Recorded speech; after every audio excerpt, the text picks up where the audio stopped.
Ladies and gentlemen, welcome to Opinion Machine, the show where we talk about all things gaming. My name is Killjoy, and today we're going to do something fun but probably very diversive. And that is, I'm going to rank some controllers for the major systems, basically, the ones that you know and love. I realise there are some controllers actually missing on here, which is unfortunate. But hey, we're gonna go with what I've got here. And if I have to add one in, I will. But yeah, so what I'm going to do is, you can see on this list here, we've got best in the world, great, okay, poor, and not enough hands-on time, never used. So let's get rid of the ones that I haven't used a lot of, or have never used. Start with the Sega Saturn. Never played a Sega Saturn in my life. Seen a lot of the games, seen the system, but never used the controller, so I can't pass judgment on that one. I believe this is the Xbox One controller, which I've used maybe once, so I really haven't had enough time on it to judge if it's any good. And I think, was there one more? I'm going to put the original, I think this is the original Xbox, the small they did. They've got chunky and then there's a small. Now I do remember using it, but I literally can't remember much about it, so I'm going to put it there because I'm pretty sure I've used the chunky more than I used the little. I could be wrong, I may have used the little a lot more than I think, but I feel like I can review these ones much better than I can these ones, so we'll get that out of the way. Alright, let's start with the Joy-Cons. The Joy-Cons aren't bad controllers, they're very okay in the sense that they're a really cool idea. I like the fact that you can pass them to other people. I like the fact that you can hold them separate in your hands, and that's good about them. But they're not amazing. You've got a button D-pad, which is always a big no-no in my... I don't like split D-pads. So the PlayStation controller is going to have an interesting time with them. Split D-pad, never good. And the analog sticks are alright. Obviously Joy-Con drift and some issues with early drift, even the early issues with Joy-Cons. I don't know if you remember that sometimes you put it behind your back, the range of it wasn't great. I don't dislike when Joy-Cons are attached to the Switch. I actually quite like it in handheld mode. They're fine, but they're not like top tier kind of like controllers. So Joy-Cons very okay. You know, they do the job. They're all right. Better probably for smaller hands than bigger hands, but yeah, not great. What have we got? We can go over here. Now I know there is a similar Mega Drive controller that's 6-button like the Sega Saturn one, but again I've never used it, so I can only go on this. As much as I have nostalgia for the Mega Drive controller, I have spent more time using broken ones than I have ones that work. This controller is, I think, comfortable, but it breaks so bloody easily, and once like the D-pad's a bit naff on it. In fact, it's only got 3 buttons on it. It's problematic. Pretty much all my controllers down there are broken. I'd love to get some spare ones, but I don't think this controller is that good. I just think it's just chunky, the D-pad's a bit meh, and the buttons break too easily on it, in my opinion. So that's really all I've got to say on it. Like, it's cool for what it is. I like the Mega Drive, don't get me wrong, I like that system, but the controller itself, this is just the standard 3-button one, sucks balls. It really isn't that great. Alright, now, I hope my memory serves me well. I believe this is the PS1 controller, and this is the DualShock, like when they first added. Now, I would say...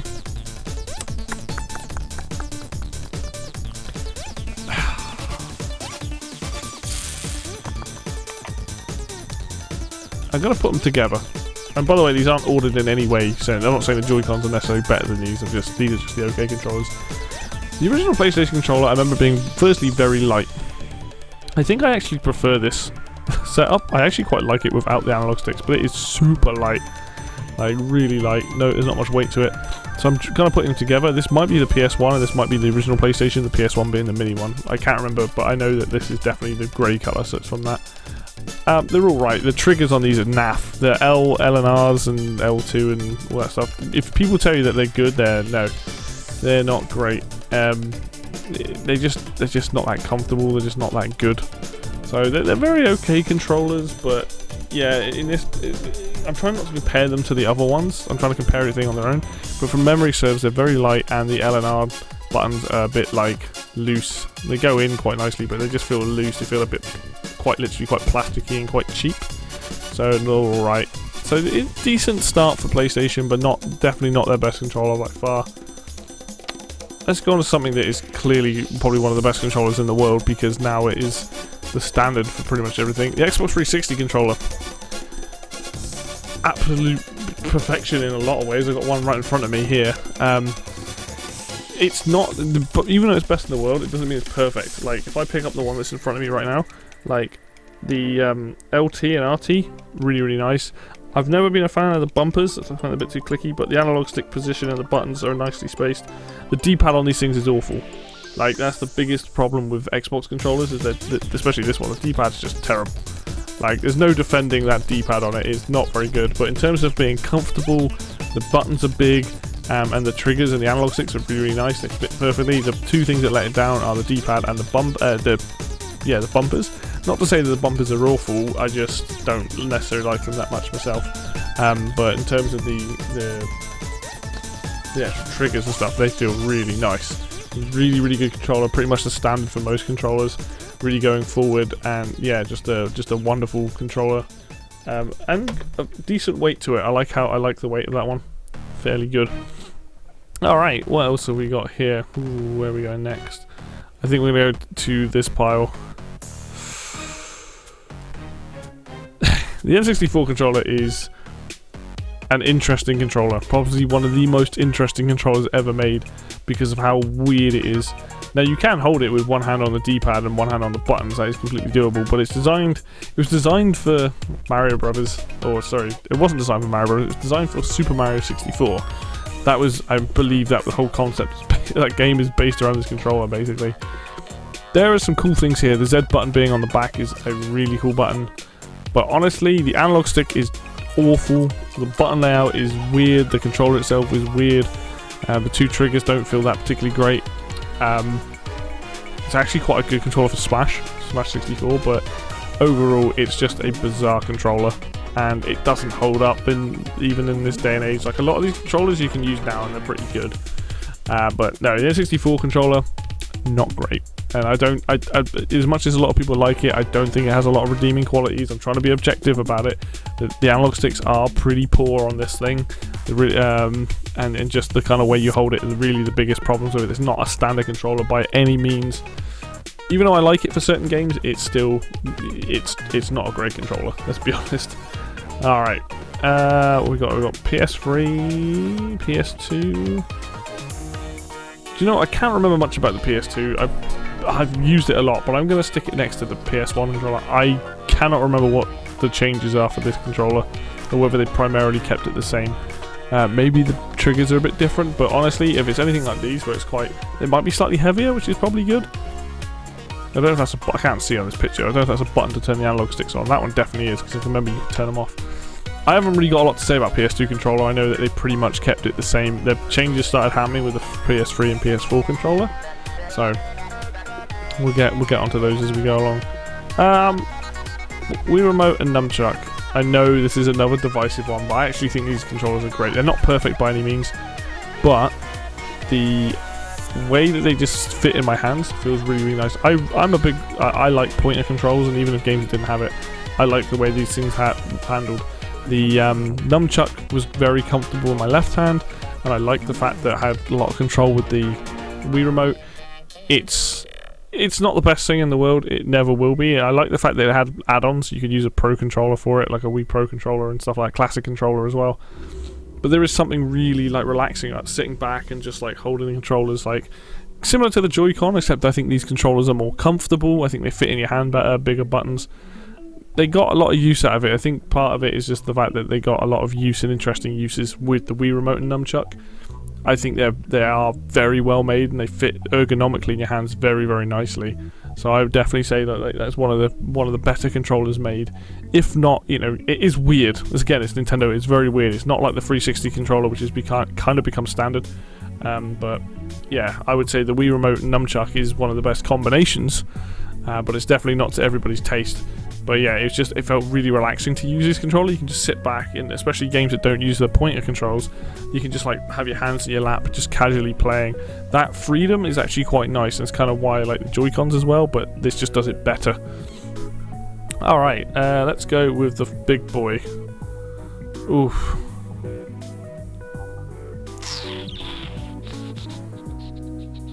You know what? I'm going to stick it in there. I actually really like this controller. A lot of people didn't. I will admit, black and white buttons, horrible placement. The analog sticks do feel quite far apart. But from knowledge, and bear in mind I haven't used this thing in a long time, but from knowledge, I just like the fact it was so big, it felt nice, and there's a reason for that because there's another controller on this list for those kind of reasons that will be similar. But I like chunky controllers, man. I'm not a big fan of smaller controllers. This is why the PS1 controller, kind of the thing with the PS family of controllers, is they feel quite small in my hands. Weirdly enough, the PS4 controller sometimes gives me hand cramp. I don't know why. I think it's because I'm used to using bigger controllers, but I think it's an underrated. A lot of people hated it at the time. A lot of people like this thing is massive. It's horrible. I'm not one of those people. I actually really like the original Xbox controller.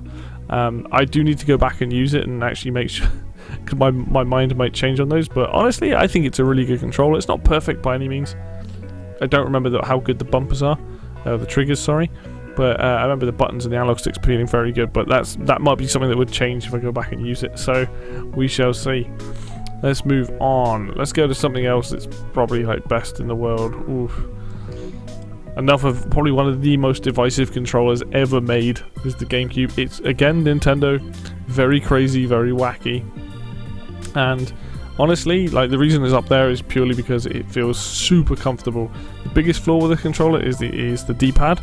I like the analog stick. I like the fact that both that and the C-stick have notches in them. That's really nice. It's obviously the best controller for Smash. I don't know why, but it's just like I refuse to play Smash with anything else other than a GameCube controller. So, but yeah, I'm a big fan of the GameCube controller. The analog triggers on it are super comfortable. Your fingers fit nicely on those. Comes in some really nice colours. And like I said, apart from the D-pad, it is one of the best controllers ever made. I love the button layout. As weird as it is, A, B, X, Y. It's just a fantastic. I've owned like 10 of these. I just keep buying them because I'm like, one day I'm not going to be able to get a hold of these for Smash. But GameCube controller is definitely up there for me with like the 360 controller, easily. All right, let's go with the. Let's go with the Dreamcast controller. Stick it in the okay place. Definitely not in a poor one. I don't hate the Dreamcast controller. In fact, I actually like the triggers on this. They're a little bit stiff, but like this controller fits quite nicely. This was similar to a weird Sega Saturn controller that came out for Knights, I believe. I think it was for that. So it's kind of based on that design. It has its issues. It feels quite plasticky in your hands. Like some of these controllers feel nicer material. Dreamcast one, analog stick's okay. The D-pad is very hit and miss depending on the game you're playing, but the buttons here and the triggers, from what I remember, are pretty good, and it fits quite comfortably in your hand. Also, having the little VMUs in there are really cool. It makes it kind of adds to the experience. I do like this controller. I used it for a very long time. I've got a lot of these, and it's not up there with the greats. But like, there's a lot of nostalgia there for me, and it does what it needs to do. And like, I played a lot of games. I played Soul Calibur with this thing, which was, you know, I've got a lot of memories. And I played Soul Calibur 2 with a GameCube controller, for Christ's sake. But I don't think it's the best thing in the world, but I also don't hate it. It's definitely not down here with the Mega Drive and N64 controller. It's definitely more in the middle there. But Dreamcast controller, mostly good, just not the best. D-pad and the analog stick's a bit hit and miss. So. Alright, PS3. Do you know what? I'm going to put the PS3 is up there. I think, and just for reference, I'm going to put the PS4 one there. I think the PS3 controller is probably my favourite for all the PlayStation controllers because it doesn't have this dumbass fucking touchpad thing on it. This is that you can't see it on the PS3. Let's do that one first. That's when I think they introduced the back triggers, which now going from a PS3 to PS4, there is a difference when you pick them up. You can kind of feel a difference. I don't hate the PS4 controller. I just think the PS3 one, I think, is slightly weightier. I could be wrong on that, but I remember like using it and having used it a lot more than the PS4 controller. I actually do prefer it. This thing's got the dumb light on it and stuff. The D-pad is a big problem. I am not a fan of split D-pads at all. and it is the biggest kick against all of the PlayStation controllers. I think split D-pads are awful, and they should be gone. Like a good D-pad is something like this, and it's something like this. These controllers, which we'll get to, have the best D-pads probably still to this day. Because none of these have good D-pads, which is a running theme, clearly. Excuse me.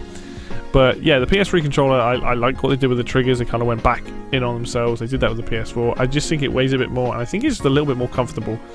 PS4 controller, like I said, I don't like the touchpad. I don't like the light on it. The triggers, again, are really, really nice. But the biggest problem with this is that it's just a little bit too light, I think. I think it's slightly lighter than this one. I could be wrong. This had 6 axes in it, so that might have made it heavier. But yeah, the PS4 controller also gives me hand cramp, so I can't recommend it. I mean, I'm really curious about the DualSense, this new PlayStation 5 controller, and how that's going to be, and the same with the new Xbox controller. Whenever we see that, I'm curious what that's going to be. But yeah, I definitely think, in my personal opinion, the PlayStation 3 controller is the best one that Sony has made so far. With the PS4 being the next best one, and then PS2 and PS1 ones kind of being meh, because they definitely iterated on it in a good way. I just think this one's maybe a little bit lighter, if I'm correct in remembering that. And I don't like the touchpad and the light on it, but other than that, the actual controller itself is pretty good, especially the triggers. Alright, that leaves me with Nintendo stuff, interesting enough, unsurprising no one. Alright, now it hurts me to do this, but I think, in all honesty, this controller ain't great. I absolutely, personally, I really do love the original NES controller. It's got one of the best D-pads on it, but hands down. Like, that itself is the best redeeming feature. But the problem with... You know what, actually, I'm not going to put it in poor. I'm going to put it in okay. Because I think it's better than these controllers by a long shot, but I don't think it's a great controller. I think the D-pad's really comfortable. Like, it does exactly what it needs to do. The biggest problem is that it's a square. It's not the most comfortable controller. And that's really the biggest problem. It's definitely not going to be best in the world because, you know, it's a very basic thing. I can't put it in great because, quite frankly, it's just, again, like, quite basic. But it's definitely, thinking about it, it's not a poor controller. The buttons on it feel really nice and the D-pad feel nice, but because it's a square, it just doesn't sit in your hand that well. And obviously, ergonomics of things definitely came on later on. And in that vein, I'm going to put the SNES controller one above it. I think the SNES controller is just an absolute amazing. Like, it fits better in your hand. The D-pad's really good. The buttons are good. The LNR are not amazing, but they do work fairly well. I don't like the American color scheme. The English color scheme or the European color scheme is way better for the SNES. But this controller is just solid. Yeah, it doesn't have as many buttons as more modern ones, but in terms of a SNES controller, one of the best controllers, hands down. I think maybe, like, the D-pad could potentially be slightly better, but I think it's still...